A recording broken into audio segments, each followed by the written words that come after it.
your father. If you were to describe your father today in a sentence, what would you say? Have you ever thought about that? Have a think about it just for a second. How would you describe your father? Maybe a few words may come to mind. You know, there's fathers that are out there that are no longer dying for their family, no longer committed to their vows of till death do us part, and for bringing up children the way they should be. Today there are so many different things that people are so confused about, who they are, their images. Where in the old days you could know a boy's a boy and a girl's a girl. Now you see sometimes where you look at a boy and you say, is that a girl or is that a boy? You look at some women and you say, is that a man or is that a lady? You see, they used to start with one earring. But then if you had one on the right side, you're homosexual. If you had two, you're bisexual. You're both. And now you see they're just a fashion piece. Everyone has them. You don't know what's what these days. Things are being confused all the time. People's sexuality is being confused. There's homosexuality and lesbian stuff on movies and Friends, and you hear about it at school and stuff like that. We're just losing the plot. And people don't know. I want to be honest with you this morning and frank, and I can do that because I have nothing to fear. My significance is God. But when you all get to that age, and I think if you're honest, that most of us here are at an age where you start to discover yourself. I was 13, and I was starting to discover myself, and my mother found me. Very embarrassing. Very embarrassing. She went and told my bigger brother because she was concerned. My brother came up to me and said, you're homosexual, mate, you're a poofter. Now, at a 13-year-old boy hearing that, it can throw you right out and don't know if you are or you're not. But I thank God that I had another brother who come beside me and said, mate, it's okay. It's what happens. Too many people don't have that person beside them or the father to help them through situations, to put them back on track. See, when I was 15, I travelled off. One of my friends molested me at 15. Stayed overnight, and I found him doing stuff in the bed to me in the middle of the night. I was traveling with Soul Brothers Circus at 15 years old. I was watering the elephants, walking elephants, learning to fly in trapeze and all sorts of stuff. But there was a guy in one of the sideshows there. They took us out, got me out, got drunk at night, come back and molested me. Now, I could have said, am I homosexual? But I had someone to say to me that you're not homosexual, you're a victim. You're a victim of something that shouldn't have happened. And I remember when I was around 17, I started getting a bit angry. We used to go and thump every homosexual we could find. But it was only because of Jesus Christ that have come through that I understand that the love that these people need. And that they're no different to anyone else. They're lost. And we need to understand that out there in the world, they're just getting so confused. You see girls kissing girls and guys doing that and holding hands. And there's so much depravity happening in the world, and it's happening within the family life. You hear fathers who say, oh, I've been married for all these years. Man, I've known people, and they've come out and they said, but I just got to say I'm out of the closet and I'm gay as well. How does that feel for the wife? My goodness, I hear pastors that are coming out and saying, I'm gay now. And it's all good with God. Come on.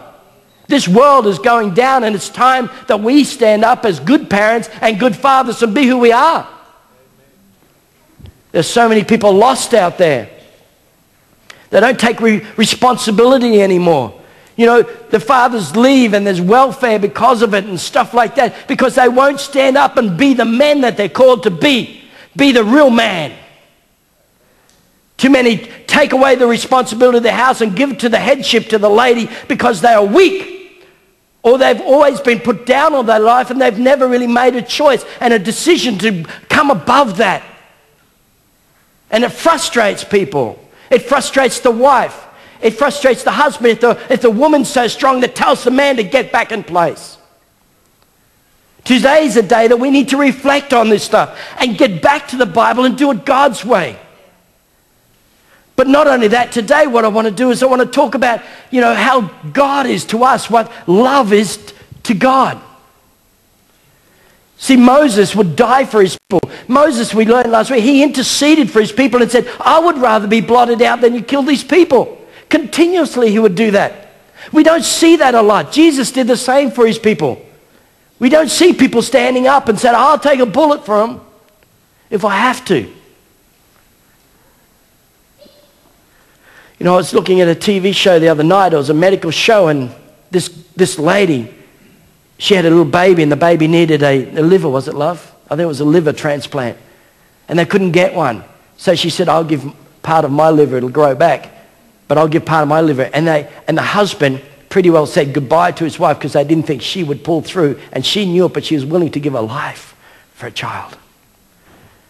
You don't see a lot of that today outside in the world. And it's time for change.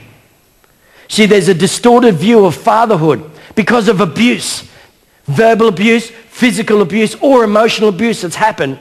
People have a distorted view of what love is and what is a father and what's a father meant to be and how do I experience the love of the father when I don't even know a father and I don't understand love. Well, today I want to show you what love is and who the Father's love is for you. It's because of loneliness they have a distorted view. The dad's home, but he's never home. Lights on, no one's home. He's out doing other stuff. He's out doing all his sport. He's never with them to teach them how to play golf or do something. There's misunderstandings. There's a distorted view of love out there in the world today. You know, there were times that you could go up and you could hug your child and kiss your child. And now if you do it in public, they look at you and say, is he a pedophile? I mean, are you touching them around the bum and giving them a bit of a, come on, girl. And so, are you touching their backside? I'm going to report you. Or you spank them in public and that's not good. It's just gone crazy. You know, people, you know, I was out with Amanda and we went and had coffee. Picked her up from the nail place. And we're there talking, Mandy, had to the lady, and the lady says to Mandy, says, is that your boyfriend? That's why I look 23. I told you I'd bring it in. But it's distorted because there are people out in the world doing that. Get what I'm saying? To the point that we're afraid to hold hands with our teenage daughters because you may think that you're a bit of a weed man. It's time we get back to the hugging and the loving that we should be as parents, yeah? Because of this distortion and marred view, we tend not to understand love. We tend not to understand God or Jesus Christ. And I pray today as we leave this, you will just understand God's love in a different way. And you'll want to pursue him, and he'll pursue you. See, in the Bible, in the Greek, there's Hebrew and there's Greek meanings of love, but the Greek one talks about phileo, eros, and agape.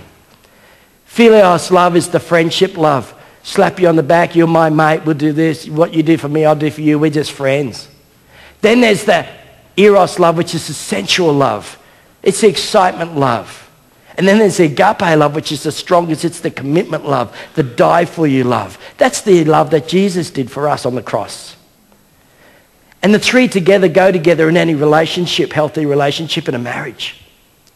And what happens is that too many people base a relationship on the eros love and they marry because of lust and then it fails and then their marriage is gone, or they face it because you're a friend but now you're so distant, so I'm out of here. Marriage is based on agape. It's a commitment. It's not a contract. It's for life. And you may be here and you may have been divorced today, and that's okay. There's life after that. But it doesn't mean that you need to sit in a situation as well and be abused physically or emotionally, because that has broken the covenant. You need to get out of that relationship and maybe have a break and work things through and get some counseling and stuff. You understand? You have to do it God's way. Today I want to talk about the agape love of the Father. Do you know there are two words in the Bible that talks about agape, agapoa and agape. Now I want to teach you both today so you can see how you move from agapoa to agape. John 15 verse 9. These two actually intertwine together in love, in a relationship. John 15 it says there, verse 9, it says, as the Father